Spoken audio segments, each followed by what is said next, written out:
कहते हैं कि एक बहुत बड़े सेठ ने एक ऐसे शख्स को नौकर रखा हुआ था जो दिमाग का थोड़ा कमजोर था। जब अमीर सेठ काम काज से फारिग होकर घर आता तो अपनी थकावट दूर करने के लिए उस भोले नौकर से उलटे सीधे सवाल करता।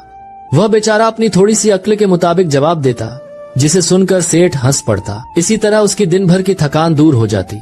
एक दिन उस अमीर आदमी के जहन में ख्याल आया कि क्यों न इस भोले नौकर का इम्तिहान लिया जाए। उसने एक सफेद छड़ी नौकर को देते हुए कहा, यह छड़ी तुम उस शख्स को देना जो तुम्हें अपने से भी ज्यादा बेवकूफ लगे। वक्त गुजरता गया और वो अमीर सेठ बीमार हो गया। एक दिन उसने नौकर को बुलाया और कहा, मुझे माफ कर दो।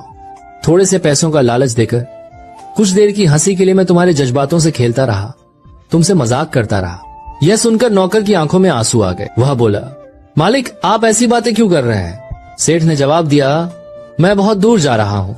नौकर बोला, क्या जहाज पर जा रहे हो? सेठ उदास होकर बोला, वहाँ न जहाज से जाया जाता है न गाड़ी से, बस मुल्कुल मौत आएगा और मुझे ले जाएगा। नौकर ने पूछा, अच्छा तो आपने वहाँ के लिए गाड़ियां तो खरीदी होंगी? सेठ बोला, नहीं।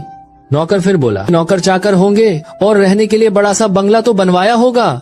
सेठ ने कहा, नहीं, वहाँ के लिए मेरे पास न बंगला है न नौकर चाकर, वहाँ तो खाली हाथ जाना पड़ता है। नौकर ने पूछा, फिर आप वापस कब आएंगे?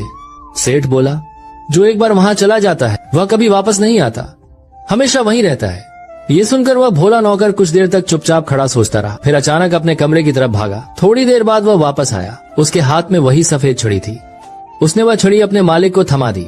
सेठ ये देखकर हैरान रह गया और पूछने ही वाला था कि नौकर बोला, मालिक पहले आपने मुझे यह छड़ी दी थी और कहा था कि इसे उस शख्स को देना जो मुझसे ज्यादा बेवकूफ लगे। मालिक मुझे इस दुनिया में सबसे ज्यादा बेवकूफ आप ही लगे। जहाँ थोड़े समय के लिए रहना था वहाँ आपने दिन रात मेहनत करके आलीशान महल बनवाया, नौकर चाकर रखे, गाड़ियाँ खरीदी, और जहाँ हमेशा के लिए रहना था वहाँ के लिए आपने कुछ भी नहीं कमाया।